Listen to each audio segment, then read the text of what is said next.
Bon samedi. J'espère que tu passes un bon début de week-end. Je passe ici pour parler d'un sujet un peu intense pour un samedi. Mais je crois que c'est nécessaire parce qu'on me pose souvent des questions par rapport à ça. On va parler de la peur de la mort.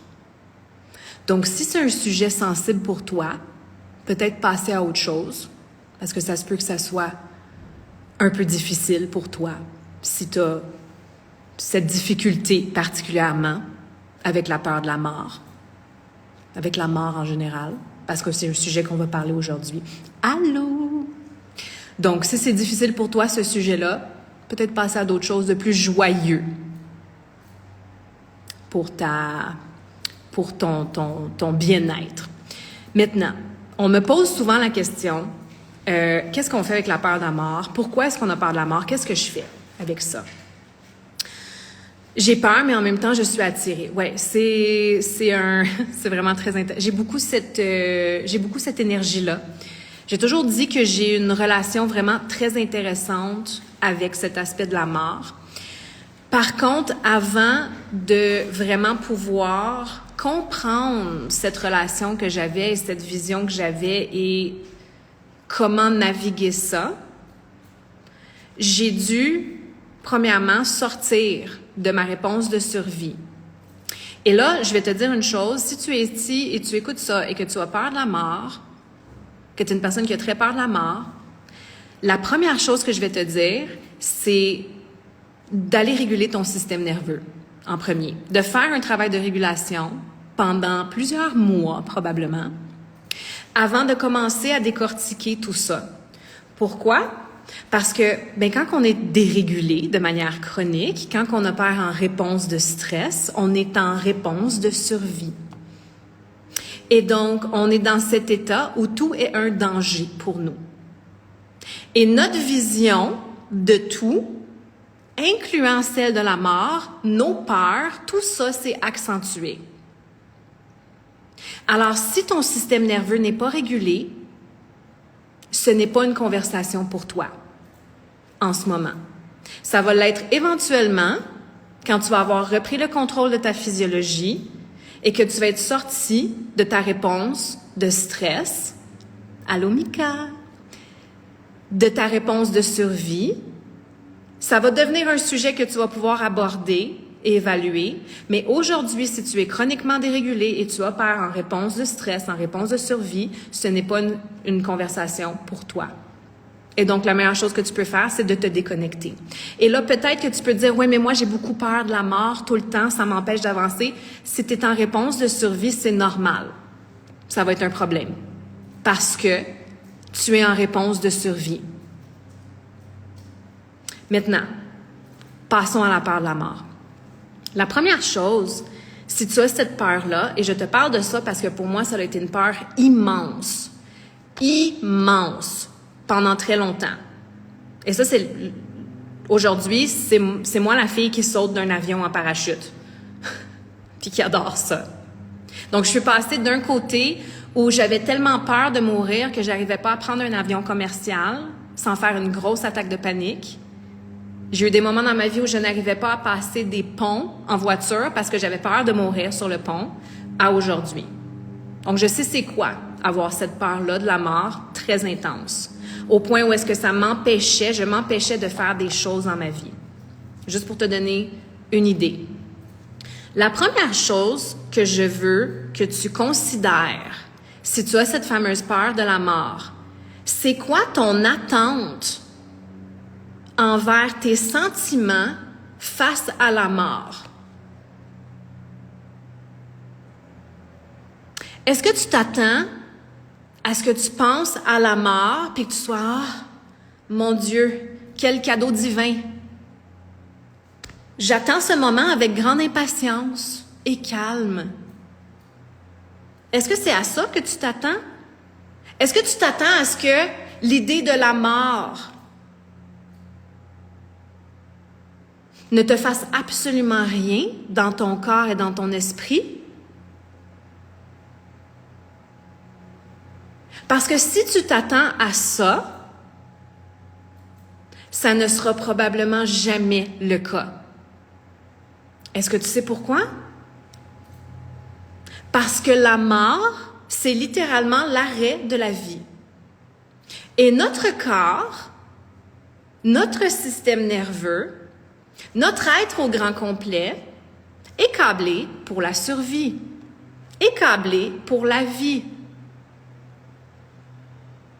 Et c'est ce qu'on cherche. On cherche à survivre, on cherche à vivre, on cherche à être bien.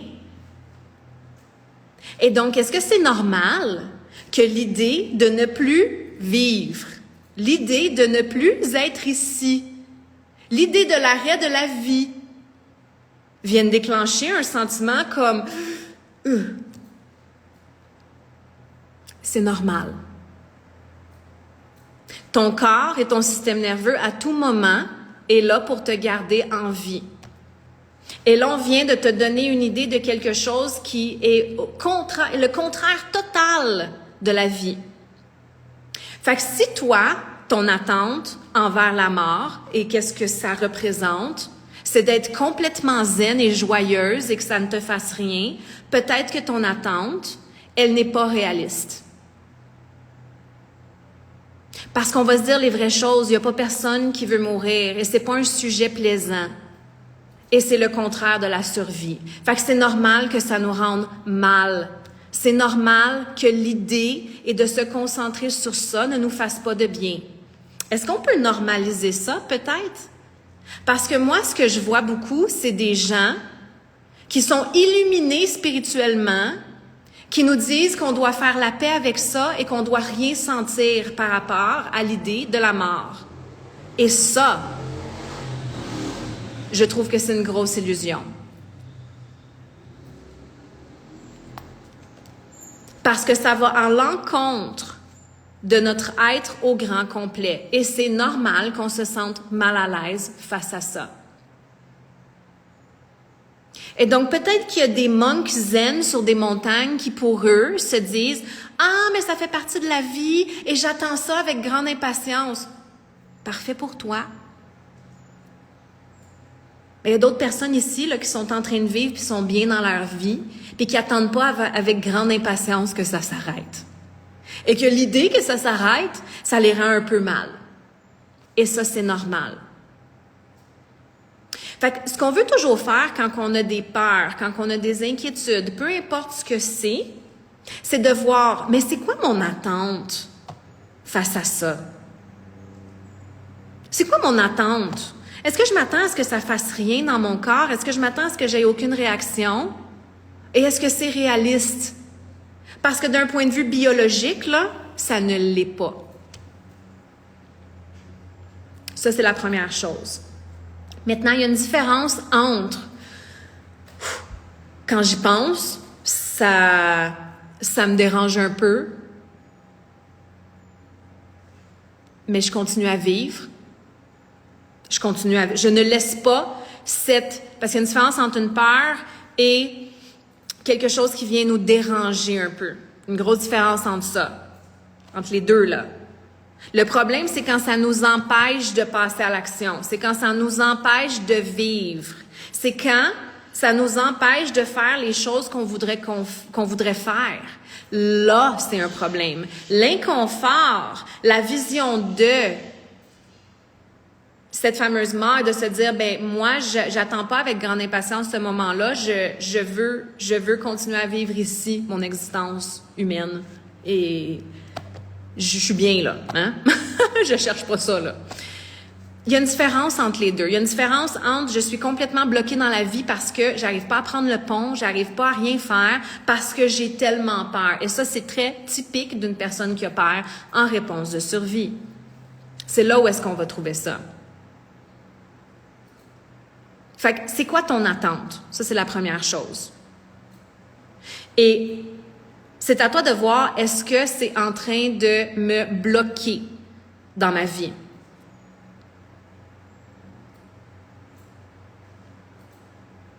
Et la peur de la mort de nos proches enfants, ça fait partie de la vie. Ça fait partie de la vie. Maintenant, la question, est-ce que ça prend toutes tes pensées tout le temps? Est-ce que ça l'encombre tout ton mental? Est-ce que ça t'empêche de faire des choses? Est-ce que tu les empêches de faire des choses dues à cette peur-là? Parce que là, ça, c'est un autre problème. C'est une autre chose. Et ça, c'est quelque chose que tu vas probablement avoir besoin de travailler. Il y a des personnes qui ont besoin d'un support thérapeutique pour ça. Parce que quand ça arrive au point où est-ce que ça t'empêche, ou tu vas empêcher des gens de faire des choses, c'est une autre chose. Mais il y a également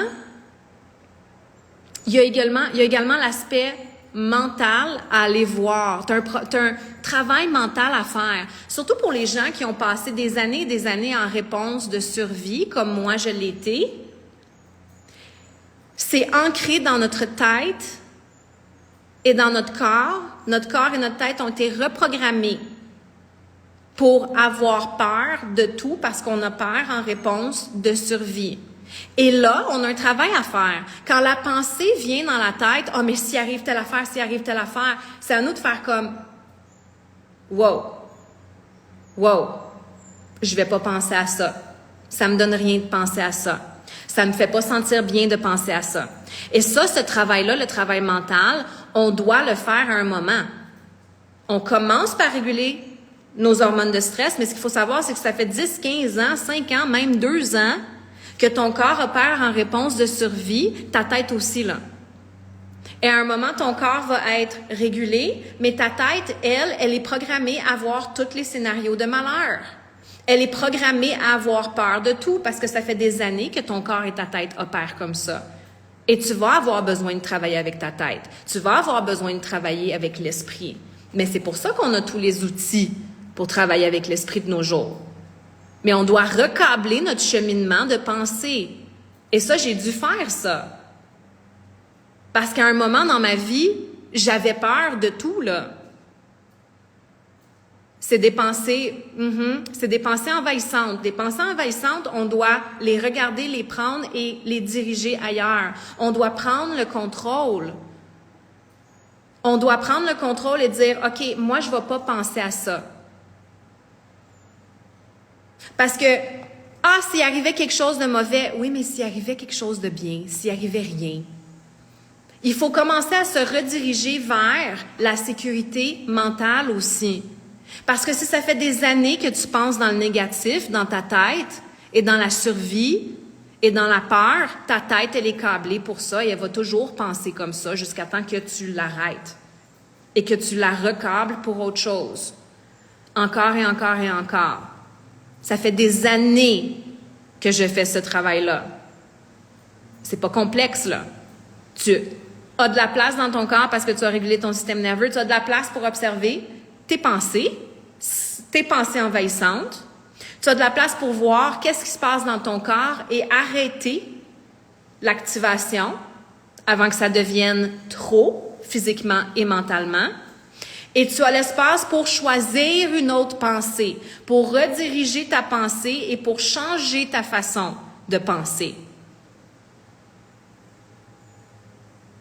Et là, encore une fois, on prend en considération que tu as régulé ton système nerveux, là, que tu as tes outils de régulation de ton système nerveux. Parce que n'essaie pas de faire ça si tu es dérégulé. On n'essaie pas de faire ça. On commence par se réguler et après, on fait le travail mental. Mais tu as un travail actif à faire. Parce que quand tes pensées envahissantes viennent, quand tes idées viennent, les choses que tu ne veux pas sentir, que tu ne veux pas penser, que tu ne veux pas, que ça fait pas de sens. Parce qu'à un moment, on a été tellement longtemps en réponse de survie que tout est un malheur sur le point d'arriver. Et c'est comme ça que notre cerveau pense. C'est un automatique. Maintenant, c'est à nous de le changer. Au même titre que la dérégulation de notre physiologie est venue changer comment notre cerveau fonctionne, maintenant on doit le changer de l'autre côté. Comment on se régule? 21 jours pour réguler ton système nerveux. Le lien du programme est dans ma bio. Oui, j'ai tous les outils, je me régule. Je sais que tu te régules, Mika. Depuis 2 ans, grâce à toi, au programme 21 jours. Parfait. Maintenant, tu as cette capacité-là maintenant à commencer à travailler au niveau mental. Qu'est-ce que tu veux te dire? J'en ai parlé un peu hier de ça dans mon live. Mais ça, c'est un autre côté. Mais le même principe s'applique. Qu'est-ce que tu veux te dire? Parce que là, tu as l'espace dans ton corps pour choisir.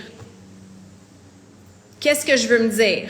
Et tu renforces ça. Tu renforces parce que tu as la place pour venir changer ton dialogue mental. Est-ce que ça va être facile? Non. Est-ce que ça va prendre du temps? Oui. Pour moi, ça l'a pris 3 ans. Mais aujourd'hui, je n'ai plus ce problème-là. Aujourd'hui, la voix vient. La voix va toujours être là. La voix va toujours être là, mais c'est à toi de faire « Non, c'est pas cette voix-là que je vais écouter. Voici ce que je veux entendre. Voici ce que je veux dire. Voici ce que je veux comme pensée. » Et au fur et à mesure que tu fais ça et que tu répètes ce processus-là, que tu choisis encore et encore et encore et encore, tu viens changer ton cheminement mental. Et éventuellement, quand la voix vient, elle est tellement basse que tu... OK, oui, je t'ai vu. Merci, bonsoir. Mais c'est un travail actif. Sauf que si tu as fait le travail avec ton système nerveux physique, tu es capable maintenant de faire ce travail mental-là. Maintenant, un dernier point. Est-ce la même chose pour la peur de la maladie? Bien, absolument. Moi, j'étais extrêmement hypocondriaque, là. Quand mon système nerveux était dérégulé, c'était l'enfer total. J'en parle partout de ça. Un petit mal de tête, pour moi, c'était automatiquement un cancer du cerveau et j'allais mourir. Dans des années comme ça, là, des années, j'ai eu une reprogrammation à faire. Il a fallu que je sorte de cette réponse de stress, que je sorte de ça et que je régule ma physiologie, parce qu'on ne travaille pas avec la tête tant qu'on n'a pas travaillé avec le corps. Et ensuite, j'ai commencé à recabler ça et à dire non, on ne va pas aller là mentalement. Ça ne me donne rien d'aller là. Ça me donne rien. Mais ce choix mental-là vient juste une fois qu'on a travaillé avec notre corps. Dernier point que je veux faire face à cette fameuse peur de la mort. Si tu as si peur de la mort, est-ce que tu es en train de vivre?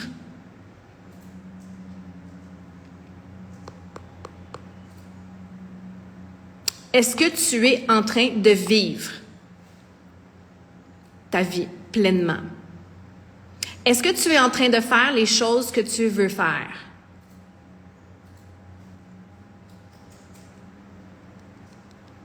Parce que ce que je me suis rendu compte, c'est que cette fameuse peur de la mort, c'est pas une peur de la mort, c'est une peur de la vie. Et ça vient souvent quand on n'est pas en train de vivre. Quand on n'est pas en train de faire les choses qu'on veut réellement. Quand on n'est pas en train de vivre la vie qu'on veut vivre et de faire les activités qu'on veut faire. On se cache derrière cette fameuse peur de la mort qui réellement est une peur de la vie. Et ça, je te laisse ça à contempler dans ta propre vie. Si tu as si peur de la mort que ça réellement, est-ce que tu es en train de vivre vraiment ta vie? Et la réponse est toujours non. Non. Parce qu'il y a un moment, là, et je parle d'expérience personnelle, et Pedro, la même chose, mon mari, les deux, on avait très peur de mourir. La mort, l'idée de la mort nous faisait tellement peur. Quand on a commencé à vivre, vraiment, les expériences qu'on voulait vivre et la vie qu'on voulait vraiment vivre, on est arrivé à un moment où on a réalisé les deux. Bien entendu, je ne souhaite pas mourir. Bien entendu. Mais, si aujourd'hui je me trouvais sur mon lit de mort, je pourrais me dire, je l'ai vécu ma vie. J'ai fait les choses que je voulais. Je ne souhaite pas partir, mais je suis en paix avec ma vie et je suis très satisfaite. Je pourrais vivre plus, mais je n'ai pas de regrets de toutes les choses que je n'ai pas faites. Et ça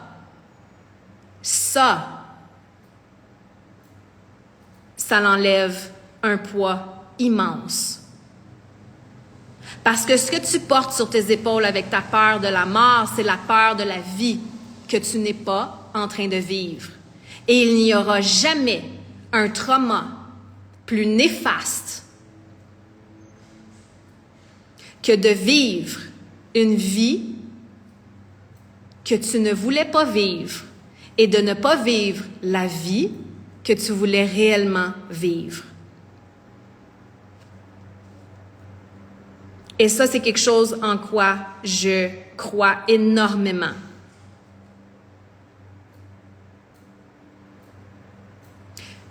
Je te laisse avec ces réflexions. Je vais voir les commentaires. C'est des commentaires directement en lien avec le sujet aujourd'hui. Prends le temps de réfléchir à tout ça. Quand je fais des lives comme ça, je sais que vous avez plein de choses, puis vous êtes en train d'évaluer, puis vous lancez des choses. Tu vas avoir besoin de temps pour intégrer tout ce que je viens de te dire. Et prends ce temps. Parce qu'il va y avoir plein de mais, oui, mais, oui, mais, oui, mais si, oui, mais ça, oui, mais. Il y en a 25 000 mais, là. Prends ce que je viens de te dire et mets ça dans ta vie. Analyse. Commence à regarder. Ça prend du temps s'auto-évaluer et voir ce qui se passe vraiment dans sa vie. Ça prend de l'espace.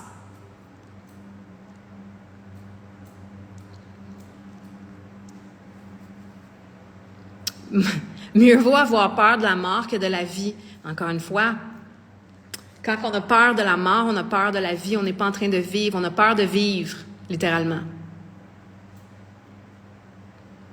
Dans mon métier, je le vois au quotidien et j'adore accompagner les gens. Wow! Je trouve ça très intéressant parce que même si aujourd'hui, je n'ai plus cette peur, et je dis je n'ai plus cette peur de la mort, on s'entend-tu là que au départ, quand j'ai commencé à faire du parachute, et je dis souvent ça, je pense pas que j'en ai parlé encore en live.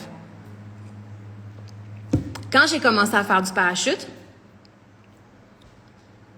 à chaque fois que j'arrivais sur le bord de l'avion et que je regardais en bas, avant de sauter, j'avais cette image de la mort. Et je regardais la mort en pleine face, en plein visage, et je lui demandais, est-ce que c'est aujourd'hui que ça se passe? Et la mort me regardait et me disait, en souriant, on va voir. Et je sautais avec cette peur. Parce que c'était une expérience que je voulais réellement vivre et que j'adore vivre. Encore et encore. Mais il y avait attaché à cette expérience une peur immense.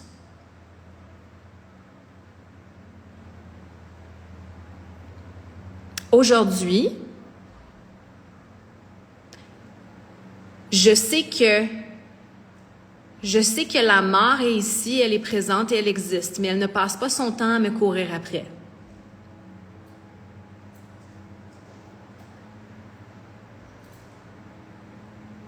J'admire énormément les gens qui accompagnent d'autres personnes à travers, tu sais, les doulas, par exemple, ou les infirmières en soins palliatifs. Mais je ne pourrais jamais faire ça. Parce que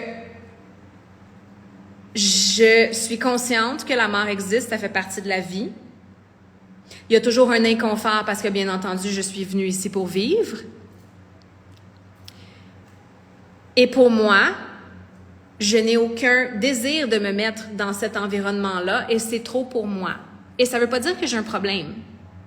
Il y a des personnes qui sont plus résilientes à ça. Et on n'a pas à devenir résilient à ça.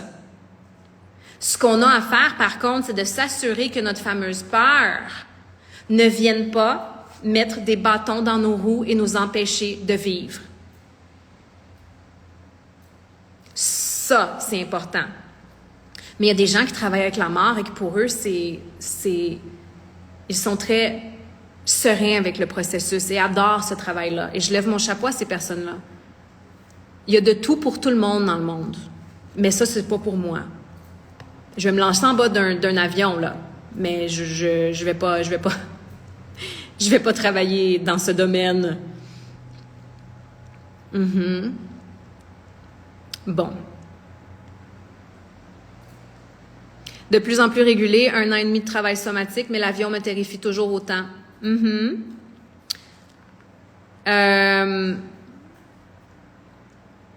L'affaire que je me rends compte, et ça je parle pour moi, c'est que l'avion, c'est vraiment intéressant, l'avion me dérangeait énormément, même après la régulation, et c'est normal, il y a des choses qui vont nous déranger, ça veut rien dire, là. L'avion me dérangeait beaucoup, même après le fait que je sois complètement, que j'ai en fait de l'espace dans ma fenêtre de tolérance. Et tu sais, qu'est-ce qui s'est passé pour moi? Je n'arrivais pas à m'asseoir sur le côté du hublot, par exemple. Je me fermais les yeux et je mettais de la musique pendant le décollage. La sensation de l'avion qui levait, ça me rendait très mal. J'étais capable de prendre un vol, absolument. Je faisais pas d'attaque de panique, mais j'étais pas très bien. C'était pas optimal. Et ça, c'est commun, hein? Quand j'ai commencé à faire du parachute, là, cette peur-là a complètement disparu. Parce que là, je venais de faire quelque chose de plus grand. Et je dis pas que la réponse, c'est d'aller faire du parachute, là. Je dis pas ça. Mais juste pour qu'on comprenne comment ça fonctionne, les peurs. Parce que quand on passe d'un autre côté, d'un autre niveau, ce qui nous faisait peur avant, ça fait plus peur. Aujourd'hui, je rentre dans un avion comme si de rien n'était. Turbulence, ça me fait absolument rien parce que les avions qu'on utilise en parachute, là, c'est pas comme un avion commercial, là. Ça, c'est pas du tout la même chose et ça fait peur. Être sur le bord d'une porte en plastique transparente pendant un décollage et se dire, ben, c'est cette affaire-là ici qui a de l'air d'être rouillée et de shaker comme ça, qui fait plein de bruit, qui me tient en vie en ce moment, ça fait peur, plus que l'avion commercial. Et donc, ma peur, elle change. Elle change constamment parce que je vais chercher autre chose par défaut dans ma vie. Ça fait partie des choses que je fais. Fait que, mais ça, c'est moi. Et je ne savais pas que le parachute allait faire ça pour moi. Je n'avais aucune idée que ça allait faire ça. C'est juste que je m'en suis rendu compte dans mon dernier vol où je n'ai rien senti, aucune sensation désagréable que j'avais normalement dans les vols. Et je sais que c'est parce que j'ai passé à autre chose. J'ai passé de l'autre côté de cette peur-là parce que j'ai fait quelque chose de pire, littéralement. Fait que, un des grands problèmes qu'on a dans la vie, c'est que on reste pris dans notre peur. On a peur, fait qu'on fait pas les choses. Et ce qu'on doit se rendre compte, c'est que plus qu'on fait les choses, plus que ça devient normal. Plus je prends l'avion, plus je saute en parachute, plus je calibre mon système nerveux à l'expérience et mon esprit à l'expérience, moins que ça me fait peur, moins que c'est difficile et plus de plaisir j'ai. Mais si j'avais fait mon premier saut en parachute, puis que j'étais restée là avec ma peur d'aller me former en parachute pour sauter toute seule, ben j'aurais encore peur aujourd'hui, là. La seule chose, c'est que je suis allée, j'ai sauté encore et encore et encore et encore 5, 10, 15, 20, 25 fois. Et à chaque fois, c'est un peu moins pire. À chaque fois, j'ai un petit peu moins de diarrhée avant d'y aller. Éventuellement, j'en aurais pu. En tout cas, j'espère parce que... Et ça, c'est le seul moyen de l'autre côté de nos peurs, c'est d'aller de l'autre côté de nos peurs, petit à petit.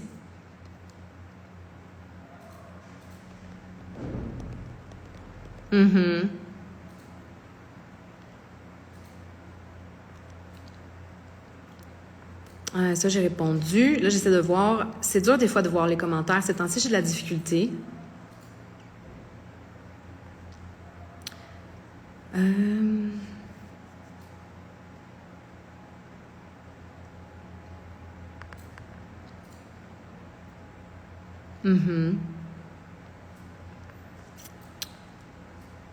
La tête peut être très forte, hein? C'est pour ça que je parle toujours de l'importance de travailler avec sa physiologie, puis ensuite on travaille avec notre tête.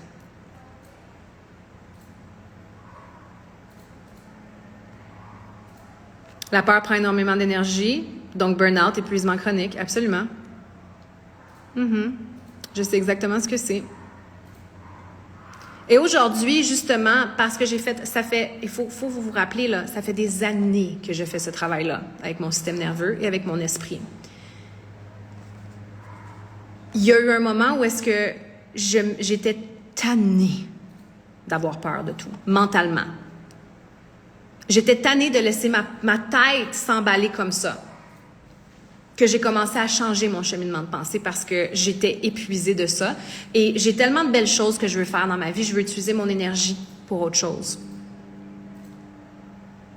Je veux pas passer mon temps à être dans ma tête, dans des endroits qui me font pas du bien. Parce que ça me draine, ça me fait pas sentir bien et ça vient réaffecter mon système nerveux. Et ça, je n'ai aucune tolérance pour ça. Je me fais souffrir et je n'ai aucune tolérance pour ça. Je ne vais pas passer ma vie à m'infliger une souffrance quand j'ai le pouvoir de changer. Et au moment où j'ai compris ça, j'ai arrêté. J'ai commencé à travailler justement avec ma tête pour changer mes pensées, puis les rattraper et les transformer en autre chose parce que c'est inacceptable pour moi de passer ma vie avec des peurs mentales.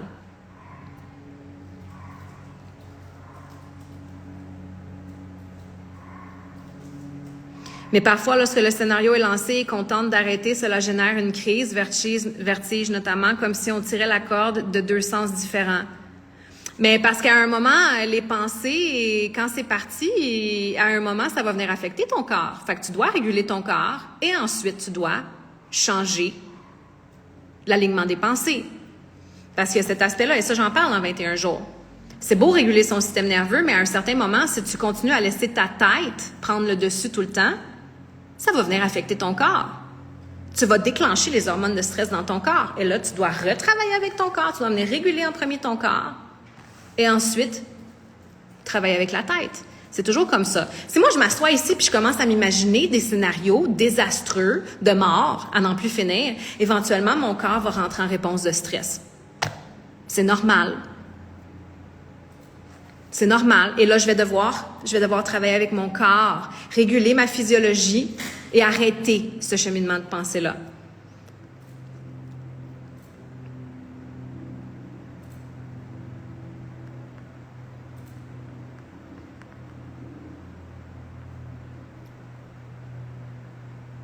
Un live qui tombe très bien.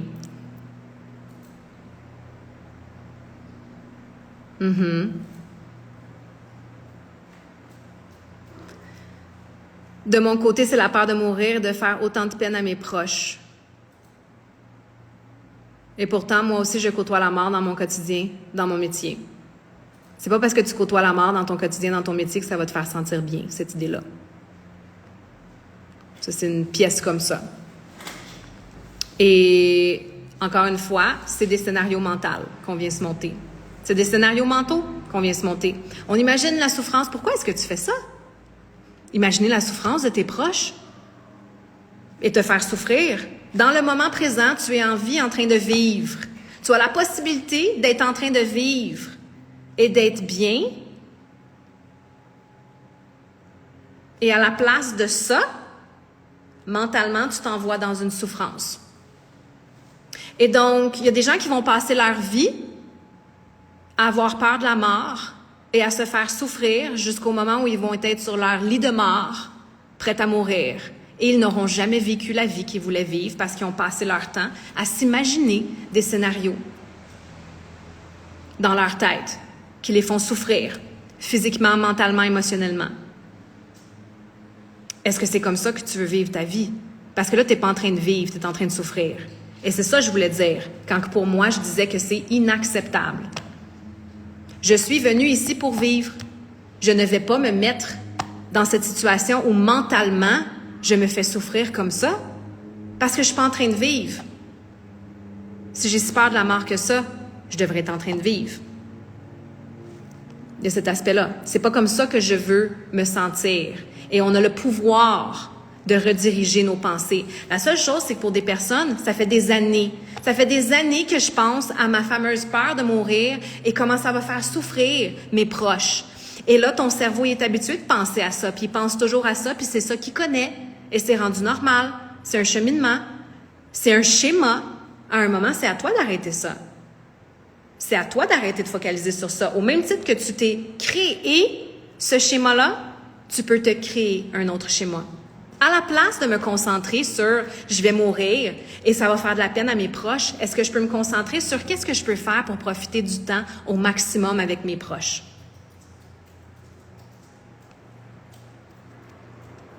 C'est plus productif, selon moi.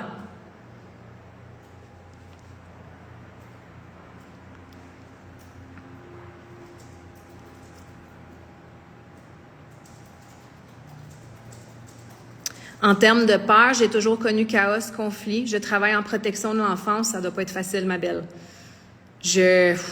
Pour avoir été dans le système du côté de l'enfant, j'ai vu des choses et j'imagine que toi aussi, ça doit pas être facile.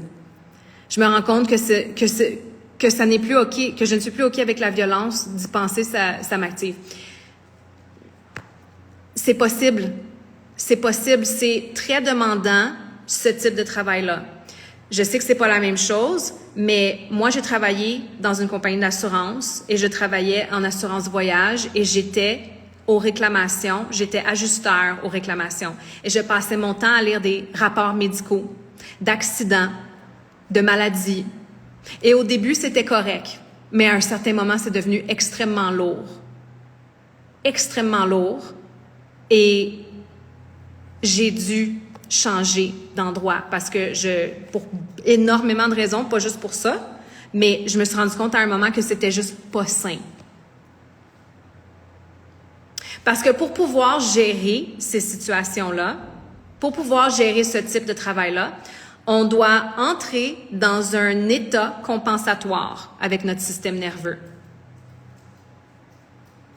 qui va être un mix entre l'état dorsal de notre système nerveux, qui est une réponse de stress, et l'état de connexion, parce que tu dois être en connexion, probablement avec les enfants, probablement avec les adultes, mais tu dois être également détaché. Et ce fameux détachement-là, éventuellement, ça peut rester ce schéma d'adaptation auquel on fait appel pour pouvoir faire notre travail. Éventuellement, on peut rester coincé dans ça. Ce n'est pas sain pour tous. Ça demande une attention particulière à notre système nerveux. Ça demande une attention particulière à notre corps. Ça demande énormément et c'est pas sain pour tous. Même chose avec les docteurs, infirmières, ambulanciers, pompiers. Tout ce qui fait qu'on voit des choses et qu'on doit gérer des choses comme ça. Il y a des personnes qui peuvent le faire toute leur vie et qui vont être correctes. Et il y a d'autres personnes pour qui ça peut fonctionner pendant un temps, puis à un moment, on fait comme non. Tu sais quoi, ça, c'est juste plus pour moi, c'est pas sain pour moi. Fait que là, je vais voir qu'est-ce que je peux faire d'autre. Et pour moi, ça a été le cas. De voir des rapports médicaux à longueur de journée, des accidents, des maladies. Et ça, je faisais déjà de l'anxiété quand j'ai commencé à être dans ce domaine-là. C'était pas la cause de mon anxiété, mais ça l'a certainement pas aidé. C'est difficile aussi de sortir la peur que ses proches meurent. Encore une fois, est-ce que tu veux passer ton temps à faire des scénarios de catastrophe et à penser à la mort de tes proches, ou peut-être que tu veux te concentrer sur comment est-ce que je peux profiter au maximum du temps que j'ai avec mes proches? Parce que la vie est éphémère d'une manière ou l'autre. Maintenant, à la place de me faire souffrir mentalement et de ne pas être présente et de ne pas en profiter au maximum, je vais me concentrer sur ce que je peux contrôler et ce que je désire vraiment. Profiter de ma vie et de mon temps avec les gens que j'aime.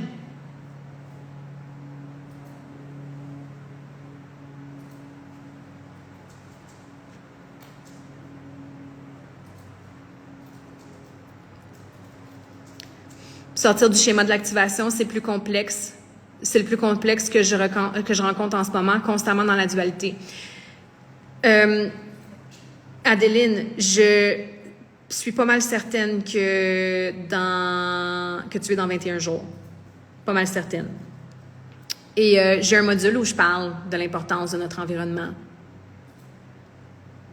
On ne peut pas s'autoréguler à travers un environnement, un travail, une relation qui n'est pas nécessairement sain pour nous. Et ça, on a tous cette évaluation-là à faire. Parce que des gens qui ne se sortent pas de ce cycle-là parce que, leur relation n'est pas nécessairement saine pour eux. Leur travail n'est pas nécessairement sain pour eux. Et là, on se régule, mais on retombe. On se régule, on retombe et on s'en sort pas. Fait qu'il y a un travail d'évaluation à faire. Notre environnement, où on est, tout ça, il y a un travail d'évaluation à faire. Puis ça se peut que tu aies besoin de faire ce travail-là pour toi. Puis de voir est-ce que comment je me sens par rapport à ça, puis qu'est-ce que je veux faire par rapport à tout ça.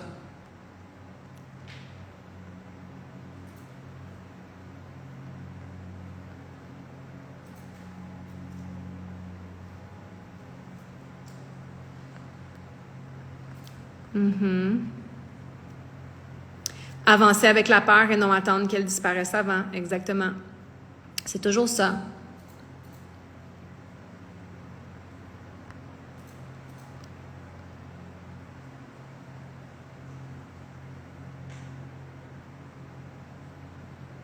Je vais voir s'il y a d'autres commentaires directement en lien avec le sujet. Sabrine, mes lives sont toujours en diffusion sur mon compte.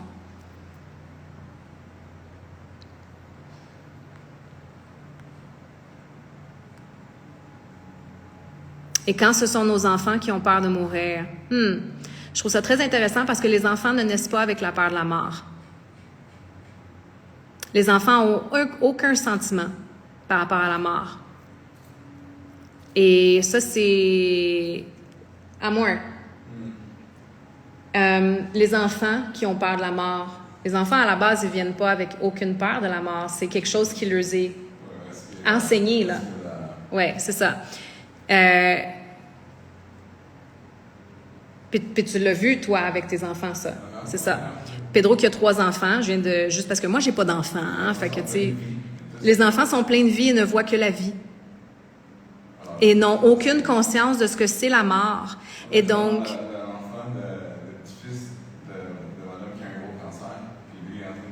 Oui, ils n'ont aucune notion de la maladie, ils n'ont aucune notion de la mort, ils n'ont aucune notion de rien. L'enfant est un tableau vide. Et donc, cette peur de la mort, elle vient dans quelque part. D'où est-ce qu'elle vient? Et à partir de là, c'est une éducation au niveau des parents et des proches. Parce qu'on ne veut pas inculquer la peur de la mort aux enfants. On veut pas vivre, on veut pas que nos enfants grandissent avec cette peur-là. Mais à la base, l'enfant n'a aucun, c'est neutre, ne sait pas c'est quoi. Ne sait pas c'est quoi.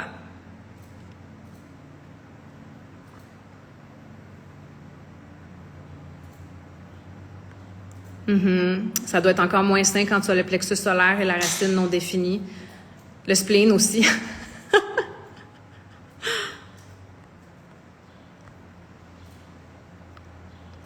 C'est ce dont je prends conscience actuellement. Ça n'est plus du tout OK pour moi d'œuvrer en protection de l'enfance. C'est trop demandant.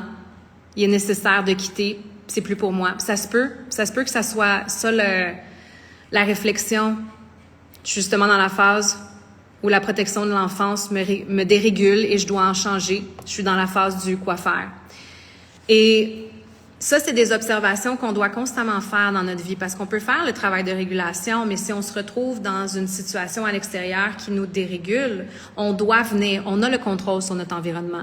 Et je ne dis pas que c'est facile, mais quand on est dans une relation qui n'est pas saine pour nous, dans un travail qui n'est pas sain, dans un environnement qui n'est pas sain, c'est à nous de se prendre en main, de faire OK, là, je vais sortir de ça. C'est jamais facile, mais on doit le faire. Parce que sinon, on va toujours se retrouver dans la même boucle. Puis c'est très, très, très néfaste.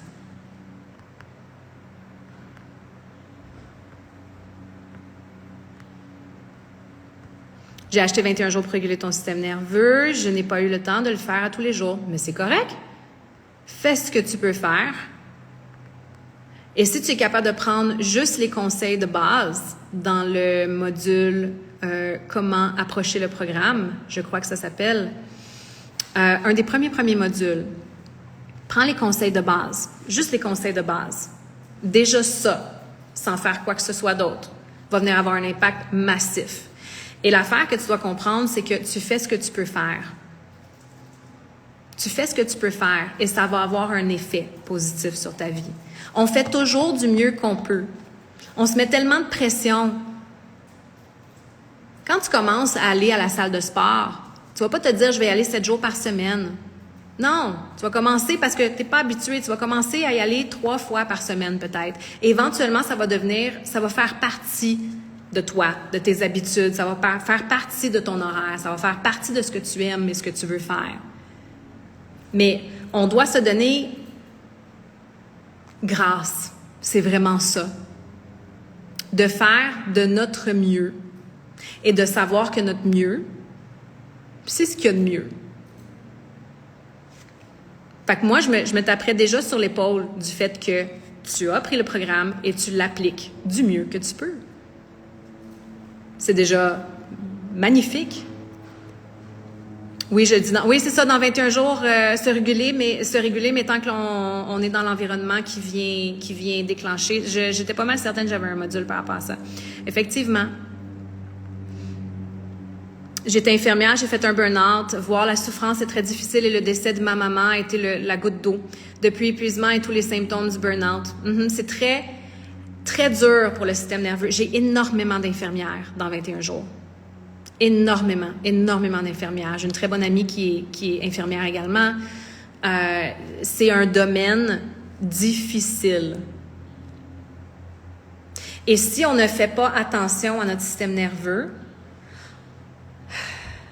on peut tomber dans des schémas d'adaptation, des états qui deviennent chroniques.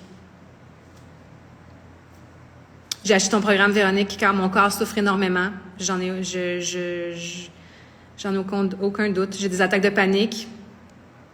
Moi qui suis très sociable, je ne supporte plus de voir le monde. Je sais c'est quoi. C'était comme ça moi aussi. J'ai pas été infirmière, mais j'ai travaillé juste de travailler avec des rapports médicaux à longueur de journée. Juste de travailler avec des rapports médicaux et des rapports d'accidents à longueur de journée, ça a été suffisant pour vraiment affecter mon corps et mon système nerveux. Donne-toi le temps. Donne-toi le temps de récupérer de ça. Donne-toi le temps. Donne-toi le temps. Tu vas récupérer. Mais tu dois te donner le temps et venir travailler avec ton système nerveux pour réagrandir ta fenêtre, te redonner de l'énergie.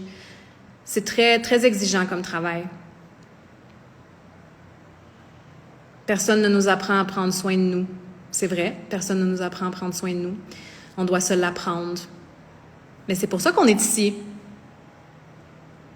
Idem pour l'enseignement auprès d'ados en banlieue, des situations très activantes. Camille, j'imagine. Beaucoup de profs prennent des anxiolytes. Grâce à ton programme, je parviens à me réguler petit à petit, sans médicaments. Je suis tellement contente. Mais je sais que ça doit être difficile. Il y a beaucoup de domaines comme ça. J'avais pas pensé aux enseignants, mais j'imagine que ça doit être difficile. Ça doit être très activant. Moi aussi, j'ai acheté ton programme, ça m'aide au quotidien car j'ai des symptômes physiques et psychiques d'anxiété. Étant maman solo, ayant un enfant en situation de handicap, je suis surmenée, j'imagine. C'est important de prendre soin de toi. C'est important de prendre soin de ton système nerveux à travers tout ça du mieux que tu peux. J'ai commencé ton programme il y a 1 an et j'ai pris le temps de le faire à mon rythme quand je sentais que c'était le moment. Oui. Je dois apprendre à dire stop et lâcher prise sur beaucoup de choses. C'est très important de dire non. Souvent, là, parce qu'il y a plusieurs personnes ici qui ont mentionné être en épuisement. Il y a l'aspect système nerveux, mais souvent, ce qui arrive en épuisement, c'est que on veut aller créer plus d'énergie parce qu'on manque d'énergie. Ce que je veux que tu regardes dans ta vie, c'est pas nécessairement d'aller te créer plus d'énergie pour pouvoir faire les choses que tu veux, mais d'aller voir où est-ce que ton énergie va en ce moment et d'aller commencer à dire non. Parce que souvent, ce qui va se passer, c'est que tu es épuisé, oui, absolument, mais tu as plein de choses dans ton assiette. Trop de choses dans ton assiette. Et à la place d'essayer de se trouver plus d'énergie, on veut aller libérer l'énergie. À quoi est-ce que tu peux commencer à dire non? Et je sais que dire non, ça peut être vraiment inconfortable, mais on n'a pas le choix de le faire. Parce que sinon, on va se surmener constamment. Et si tu es déjà en état d'épuisement, si tu es déjà en burn-out, commence à voir qu'est-ce qui prend de la place. Où est-ce que tu peux aller faire de l'espace pour que ton énergie soit utilisée de la meilleure manière? L'énergie que tu as en ce moment, sans essayer de te donner plus d'énergie. J'espère que ça fait du sens. Parce que souvent, on a ce focus-là de « je veux avoir plus d'énergie ». On essaie de faire plein de choses pour avoir plus d'énergie. On veut enlever les choses qui prennent de notre énergie. Le plus difficile, c'est de dire non sur tout. Qu'est-ce que je veux, moi? Je comprends. Est-ce que ton programme est bon pour un militaire qui souffre de stress post-traumatique? J'ai énormément de gens qui souffraient justement de stress post-traumatique. J'ai des retours, beaucoup de retours par rapport à ça. Et bon, il y a l'aspect stress post-traumatique, surtout au niveau militaire. Cette personne va avoir probablement besoin d'un soutien. Mais j'ai appris tout ce que j'ai appris par rapport au trauma à travers des thérapeutes trauma-informés qui travaillent énormément avec le stress post-traumatique, particulièrement au niveau des militaires aux États-Unis. La première chose qu'ils font, c'est de soutenir le patient dans la régulation, l'autorégulation de leur système nerveux. C'est de passer la régulation du système nerveux. On ne fait aucun travail tant et aussi longtemps que la physiologie n'est pas régulée. Parce que pour cette personne-là, son corps est encore ailleurs. Elle est peut-être ici aujourd'hui avec toi, mais son corps est encore dans les événements qui se sont passés dans le passé. Et on veut venir réguler la physiologie avant de faire quoi que ce soit. Et donc, ma réponse à la question, la régulation du système nerveux, c'est la fondation de tout. De tout. Maintenant, à cette fondation-là, comme une maison, on veut mettre des murs, idéalement. On veut mettre des fenêtres, portes. Et ça se peut que cette personne-là ait besoin d'un support additionnel. Mais la régulation du système nerveux, c'est une base en thérapie trauma-informée, spécialement au niveau du stress post-traumatique. Ce qu'on m'a appris, c'est qu'on commence par la régulation physique. Et c'est pour ça que je parle souvent de ça.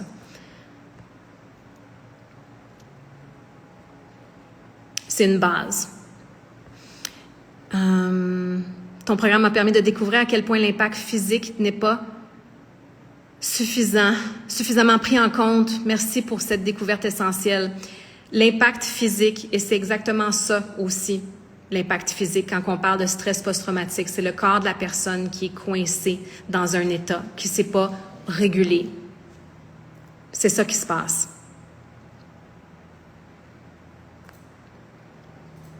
Je perdais mon énergie dans mon quotidien avec un entourage et tout, du coup, me prioriser est essentiel. Hors sujet, mais j'aime vraiment que tu parles au-dessus. J'ai encore plus l'impression que tu me parles directement, en train de faire ton programme tranquillement. Merci. Sarah, je crois que c'est Sarah.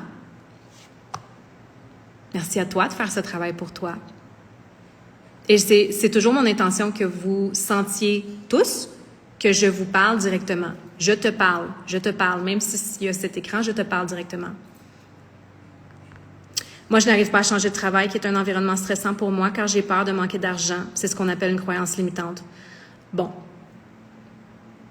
Je ne dirais pas que c'est une croyance limitante. Il y a des gens qui peuvent te dire que c'est une croyance limitante et essayer de te vendre un programme pour les croyances limitantes. C'est toujours épeurant de changer de travail. Il y a toujours de « oui, mais si ça marche pas, oui, si j'aime pas ça, peu importe ». Et là, c'est la partie vraiment plate de ce que je vais te dire. Tu as un choix à faire à un moment. Tu as un choix à faire à un moment. Si ton environnement de travail actuel n'est pas sain pour toi, tu dois, pour toi-même, prendre la décision d'aller chercher un autre travail. Mais ça fait toujours peur d'aller chercher un autre travail. Ça n'a pas rapport avec les croyances limitantes. C'est parce qu'on parle ici de ta stabilité financière. Ça fait partie de la survie. C'est sûr que ça fait peur, changer de travail. Ça m'a toujours fait peur à chaque fois que j'ai changé de travail. Quand j'ai arrêté de travailler pour quelqu'un d'autre et que j'ai commencé à travailler pour moi-même, j'étais épeurée. Maintenant, on y va avec la peur. Il n'y a pas de truc magique. Il n'y a pas de programme que tu as besoin de faire pour ça. Il y a rien de la croyance limitante, la plus limitante, c'est de croire que tu as des croyances limitantes. La croyance la plus limitante que tu peux avoir, c'est de croire que tu as des croyances limitantes. Rien ne te limite. Tu as des choix à faire. Ça va toujours faire peur. Maintenant, qu'est-ce qui fait plus peur? L'idée de rester dans ce travail qui n'est pas sain pour toi ou l'idée que peut-être que tu vas arriver dans un autre travail, que ça ne sera pas ce que tu cherchais exactement, peu importe, et que là, tu vas changer d'un autre travail. Du travail, il y en a tellement du travail. Il y en a tellement. Il y en a tellement.